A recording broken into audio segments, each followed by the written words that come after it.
Hello and नमस्ते guys, welcome my to YouTube channel. फेरि पनि आइसकेको छु तपाईँहरूको सामुमा ब्याक टु ब्याक भ्लग ल्याएर। तपाईँहरूले सक्दो सपोर्ट गरिदिनु होला। आई होप तपाईँहरू सन्चै आराम हुनुहुन्छ होला। मलाई पनि ठिकै छु। आजको भ्लग स्टार्ट गर्नु गइरहेको छु गाइज। आज चाहिँ म कता आएको छु भने आज चाहिँ यता हाम्रो पहिला यहाँ फर्म खोलेको ठाउँमा दाइहरूको उसमा अहिले कस्तो छ भनेर हेर्न आएको। म धेरै दिनपछि यता आएको थियो। अहिले यस्तो छ यतातिरको चाहिँ मौसम भन्दाखेरि यतातिरको वातावरण बासहरू अनि यता छ फर्महरू चाहिँ यहाँ यस्तो बिजोग छ।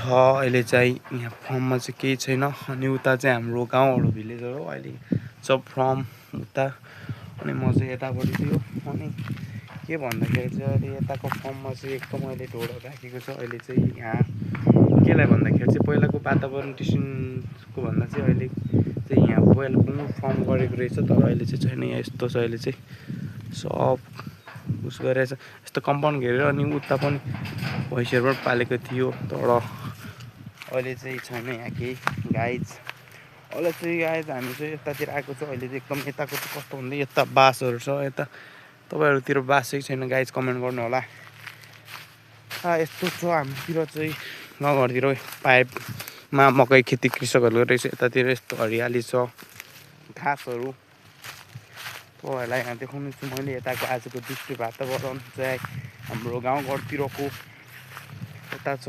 हाम्रो चाहिँ गाउँघरतिर चाहिँ यसलाई के भनिन्छ भने जडीबुटीको रूपमा प्रयोग गरिन्छ। यसलाई भनिन्छ बनमारा।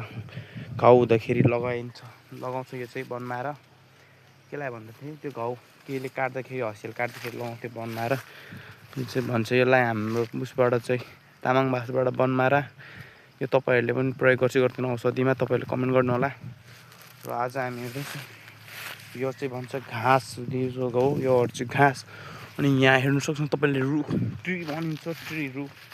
अनि यस्तोतिर चाहिँ यतातिर यस्तो छ गजब गाइजहरू। हाम्रो गाउँघरतिरको भिलेज भन्दा चाहिँ तपाईँहरूलाई चाहिँ म के देखाउन चाहन्छु भने चाहिँ आज चाहिँ हाम्रो यतातिर कस्तो छ भन्दाखेरि यतातिरको वातावरण र कृषकहरूले गरिने मिहिनेतमा चाहिँ यस्तो छ। फेरि के भन्दाखेरि यो चाहिँ मेसिन होइन, यो चाहिँ मिटर बक्स राख्ने र अनि मेसिन झिकेर राख्ने ठाउँ बनाएको छ यहाँ। भन्दैछु म।